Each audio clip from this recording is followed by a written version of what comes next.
Hey, this is James, the founder of Sweetfish Media. If you've listened to B2B Growth for a while, you probably have an idea of what we're passionate about. Loving people really well, a constant pursuit of learning, and inspiring people to own their careers. With all the craziness happening with this virus, we are incredibly fortunate to be in the business of podcasting. So many B2B brands are looking for alternatives to their in-person events that are being canceled, and our business is growing as a result. Please don't mishear me on this, because I'm not saying this to brag. It is heartbreaking, the economic impact this is having on so many businesses. But being in the business of podcasting, the demand for what we do has increased. And because of that, we're looking to hire really talented people to help us serve that demand. So if you like what we're all about at Sweetfish and you're looking for a great career opportunity, hit us up. There's a link in the show notes where you can apply today. I'm really looking forward to meeting you. Welcome back to B2B Growth. I'm Logan Lyles with Sweetfish Media. I'm joined today by Hemal Shah. He's the VP of Business Development at SMARTe. Hemal, how's it going today, sir? Going good, except for the fact that, the world has turned upside down over the last maybe 4 weeks. But apart from that, everything good. Man, the last few weeks have definitely been crazy. I woke up, I'm in Colorado here in the States, and we woke up to the mandatory stay-at-home order in our state, which has been escalating across different states here in the U.S. over the last week or so. But, thankfully, we're still able to share great content with folks in the podcasting format. So wherever we are quarantined, both recording and listening, just thankful for that today. And on that note, we're going to be talking about current data privacy regulations as it becomes more and more important for marketers to connect with their prospects and their customers on digital channels that they can still engage with despite what's going on in the world. They still need to think about the privacy regulations that are impacting how they use that data, how they communicate with those customers. We're going to be unpacking some things that marketers need to be thinking about today. To give a little bit of context on why you're the guy talking about these things and what marketers should be thinking about, give us a little context, a little background on yourself, Hemal, and what you and the SMARTe team are up to these days.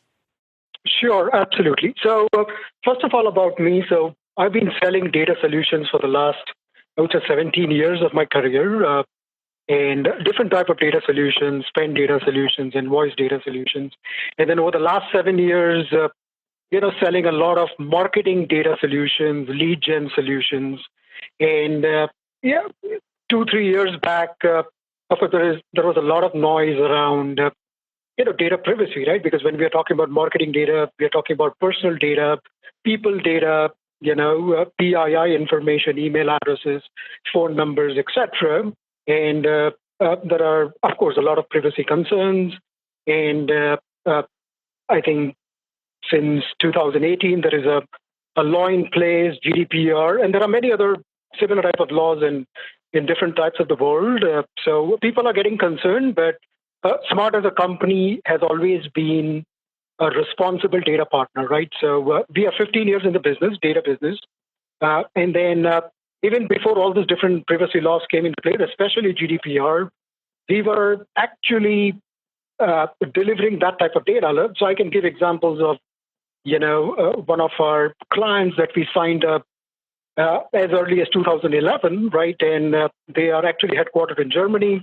I don't wish to take their name, but they were always asking for, the GDPR compliant type of double opted in, double consented data. So we were delivering that data right since 2011. So when all these laws actually kicked in, it was actually a blessing in disguise for us because we were more prepared as a company than, many other, I would say, vendors in this space. And so it's kind of blessing in disguise. And thankfully, fortunately, business is only growing. Awesome. Thank you for that context, Hemal. And it does make sense, that you guys were a little bit ahead of things there. And so I think that's even more context for folks on why you want to share about this today. The first thing I know you wanted to talk about, you talked about GDPR. It was, everything that you could do to avoid any LinkedIn post there for a while last year. on GDPR. One of the things specifically as it relates to GDPR, I know you wanted to unpack a little bit, is this term legitimate interest and what that really means and the importance of it. Can you unpack that term a little bit for folks that maybe have heard it, not quite completely sure what that means for their data privacy approach in their marketing operations? Absolutely. So while everybody is concerned about, consented data, double opt-in data, which are of course requirements under GDPR, but as far as B2B marketeers are concerned, there has been some flexibility, right? So when the law came in place, there was a lot of confusion whether it applies in the world of B2C or B2B. And this podcast predominantly is for the B2B audience, right? So for B2B, there has been some flexibility, especially in the form of legitimate interest as a provision under GDPR. And the law is constantly changing, and we are continuously tracking the law. So what legitimate interest does is it kind of gives flexibility to B2B marketeers that, hey, as long as, you are reaching out to your sweet spot, right? So every company that sells to another business, they have some sort of a sweet spot in the sense that, hey, I only sell to this type of industry verticals. Within these industry verticals, I only sell to companies of so-and-so size, whether it's employee size or revenue for that matter. And then within those companies, people are also selling into defined audiences, right? So if I'm selling some kind of a marketing software, maybe I'm only interested in kind of reaching out to people in the marketing division, or department. So as long as I'm selling to my sweet spot, as I mentioned, in terms of companies or accounts, and then within those accounts, as long as I'm only selling to defined departments, defined job titles, defined personas, I can leverage the provision of legitimate interest and kind of market to that audience, right? So basically what it says is you technically really don't need double opt-in. You might still need to do some type of a notification exercise into that audience, and SMARTe does that for a lot of our clients, where, based on our client's requirement, we process the data, right? Again, leveraging legitimate interest as a provision, and then we notify those prospects that, hey, your data has been processed for one of our clients. Of course, we also disclose the name of the client. Are you okay to receive an email, phone communication from the client? Yes and no. So there is a notification exercise. And after we have completed the notification exercise, which actually is a one-time notification and 2 follow-ups, so it's basically 3 touch points into that audience, then we collect the responses and share the data which have opted in and the data which has chosen not to opt out to our clients, and then they can leverage legitimate interest as a provision and market to those particular folks. Yeah, that makes a lot of sense. And I think that's going to be encouraging for a lot of marketers who've maybe kind of heard this term or they haven't, or like you said, maybe are concerned, hey, we always need to go double opt-in and haven't been thinking about this provision for legitimate interest, which you described very well. If you are understandably marketing to a segment of the market that typically buys your product and the functional roles that typically are engaged or involved in decisions on your product or service, then you're a little bit safer there. Talk a little bit, Hemal, about double opt-in data for the DACH region in Europe, because you guys do a lot of business with European companies or customers that sell into that region. Let's talk a little bit specifically there, because you guys have been looking at different provisions, different legislation in different regions, and this one is something that folks should be aware of and thinking about as well. Sure. So double opt-in is actually mandated under GDPR predominantly for the DACH region. And I would say even before GDPR actually kicked in, the DACH region, which is the Germany, Switzerland, and Austria, they were always asking for double opt-in, right? So the example that I gave you earlier on that, we have this client, which is German headquarters. We have been doing business since 2011. They were always asking for double opt-in because it's a German headquartered company. And not only that particular client, but we have many other, clients who are headquartered in either Germany, Austria, Switzerland. And, they were always very, very stringent. Even before GDPR, they were always asking for double opt-in data. So our advice to our customers is post, of course, implementation of GDPR or the law coming into force, we would still recommend that for the DACH region, which is again Germany, Switzerland, and Austria as countries, we would recommend that you continue to do double opt-in, and SMARTe, provides double opt-in data as well, right? For all the other countries outside of the DACH region, you would still have flexibility under the legitimate interest provision, where you can not do a double opt-in, right? Leverage the flexibility provided under legitimate interest and market to those countries. For DACH, we would advise and recommend that you go the double opt-in route, because that has always been the preference, even before, GDPR was formally kicked in. Hey everybody, Logan with Sweetfish here. You probably already know that we think you should start a podcast if you haven't already. But what if you have and you're asking these kinds of questions? How much has our podcast impacted revenue this year? How's our sales team actually leveraging the podcast content? If you can't answer these questions, you're actually not alone. This is why Casted created the very first content marketing platform made specifically for B2B podcasting. Now you can more easily search and share your audio content while getting greater visibility into the impact of your podcast. The marketing teams at Drift, Terminus, and here at Sweetfish have started using Casted to get more value out of our podcasts, and you probably can too. You can check out the product in action at casted.us/growth. That's casted.us/growth. All right, let's get back to the show. Yeah, that makes a lot of sense. Thank you so much for kind of bringing some clarity to this kind of foggy issue sometimes for marketers, especially if they're newer in their career, or they're starting a new role at a company that now sells into these regions, and they have never had to face this before. The experience you guys have in working across different regions is definitely valuable. What other advice, as we kind of round out the conversation today, Hemal, would you give to marketers? Maybe your top 1, 2, 3 pieces of advice that you're giving to marketers consistently on a broad scale when it comes to data privacy. We've talked about legitimate interest when it comes to GDPR, the encouragement there. We've talked about double opt-in for the DACH region, Germany, Austria, and Switzerland in Europe. What are some of the other things that you guys just find yourselves reminding, advising, and encouraging customers on lately? Sure, absolutely. So first of all, I would like to again, re-emphasize that SMARTe is a very, very responsible data partner. As I mentioned, 15 years in the data business and growing. And then we have a lot of marquee brand name companies.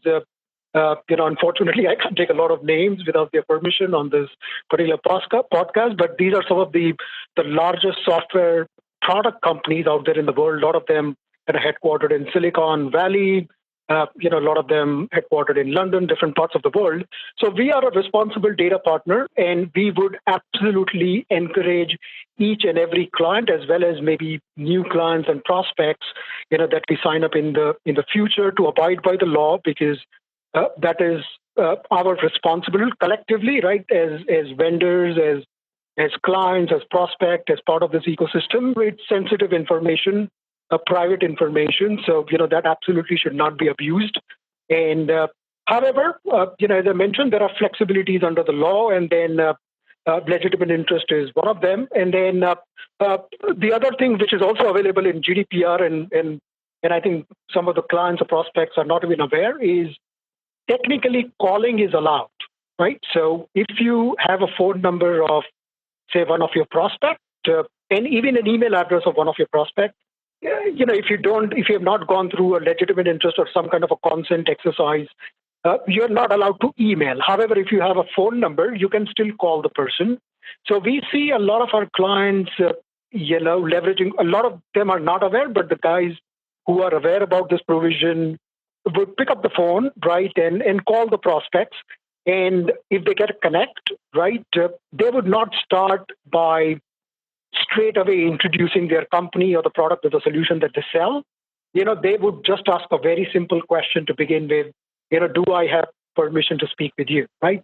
And then if the prospect is continuing the conversation in the sense, who are you, which company you're calling from, they would say that, hey, I'm calling from, say, XYZ company.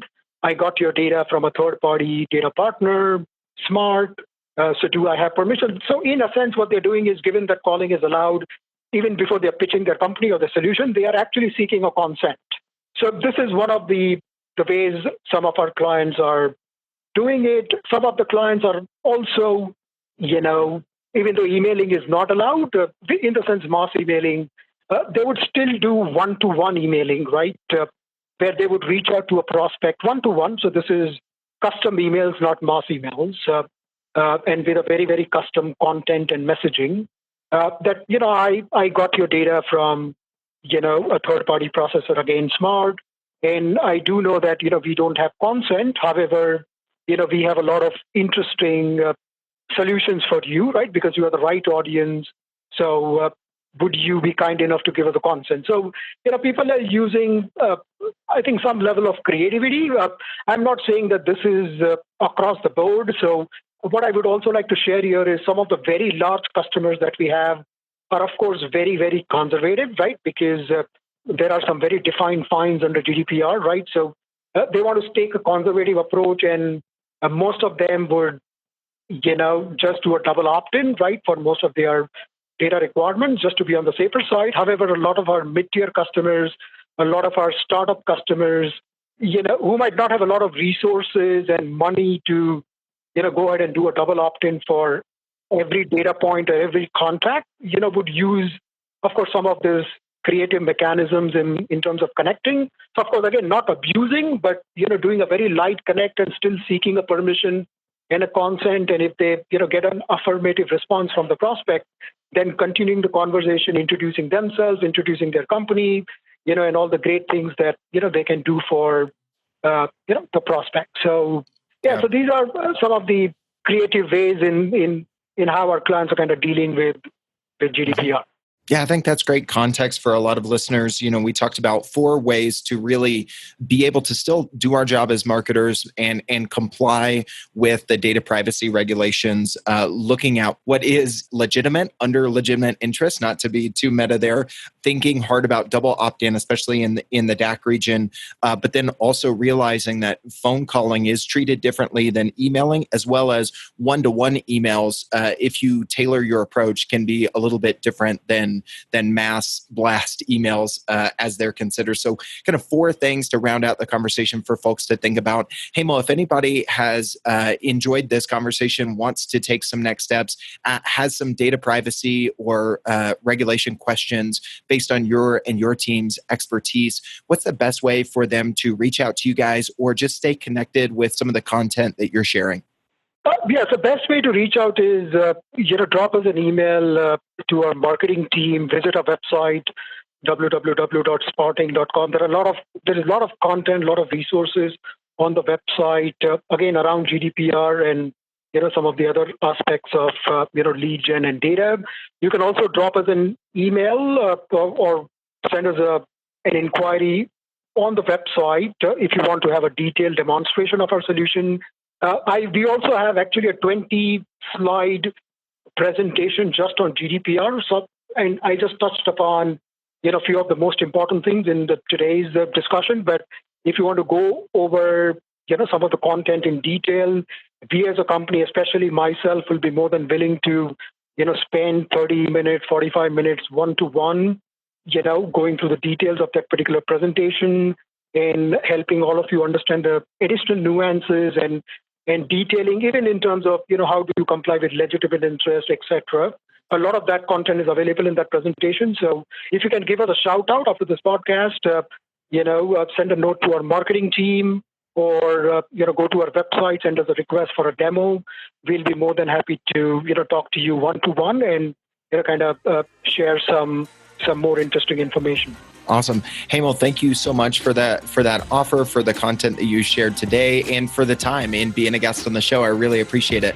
So thank you so much for having me, and look forward to many such informative podcasts in the future. I hate it when podcasts incessantly ask their listeners for reviews, but I get why they do it. because reviews are enormously helpful when you're trying to grow a podcast audience. So here's what we decided to do. If you leave a review for B2B Growth in Apple Podcasts and email me a screenshot of the review to james@sweetfishmedia.com, I'll send you a signed copy of my new book, Content-Based Networking, How to Instantly Connect with Anyone You Want to Know. We get a review, you get a free book. We both win.